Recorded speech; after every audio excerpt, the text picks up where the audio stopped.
When the time comes to defend yourself against an armed robber, the 5Ds are the best and fastest and most effective way to protect yourself and everyone around you. Hi everyone, this is John with today's active self-protection lesson.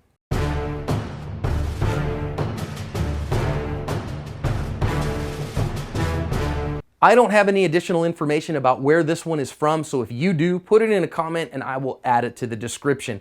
It shows us an armed robbery that the good guys here, the intended victims, are going to handle very, very well. Teaches us some important lessons about using the opportunities that are presented to you, maintaining your situational awareness, practicing the 5Ds, and using the tools that are available to you in your environment to repel an armed robber. The guy in the circle here is our armed robber, and he's going to rob this store here. Looks like a deli to me or something like that. And he comes back, and it's hard to see his gun there, but he's going to rob these two people. Now, one of the things that you're going to notice is that one of the good guys goes back to get this big old knife, while the other one decides to go ahead and fight the guy. And the fight is on, and it's a pretty significant one. But the guy gives up when it's 2-on-1 and they really want to fight, and this one's over that fast. Let's back up and learn a few lessons here. The first one's about the attack out of ambush, is that he's just chilling out and doing his thing. Nothing serious going on yet, but were there any pre-attack cues? I don't see a whole lot here, which teaches me that armed robberies come many times out of an ambush, almost always out of an ambush when you are at your worst disadvantage.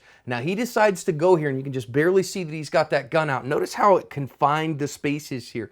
A lot of times in an armed robbery, you're not going to have as much space as you want. It's not going to be a sterile environment like a training center or something like that. So he decides to go. Now you notice down here on the left that one of the guys very coolly goes over and he grabs that big old honking knife because he's going to use it to defend himself. But I love that he went pretty slow. He didn't go in a herky-jerky motion. But the other guy decides to grab a hold of that gun, and you notice he caught a couple of punches right to the face for that. But he recognizes what his first priority is. It's to dominate that gun and the hand with that gun so that he's not able to be shot with it. And the other guy gets in the fight. You know, we talk about using your partner and knowing who your partner is. And if you fight enough, then what happens here is that the bad guy decides that it's not worth it and he takes off. He has been disarmed, and so he decides to disengage, effectively being disabled. Now, I want to talk just a second about being a good, competent generalist with a firearm, because this guy now has a firearm he took from the bad guy. Do you know how to generally get a firearm into the fight and get it out there to drive on and make sure that you're safe?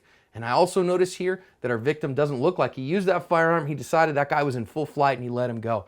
All in all, I think this is a fantastic job by these two shop owners. I think they did a great job and covered their asp.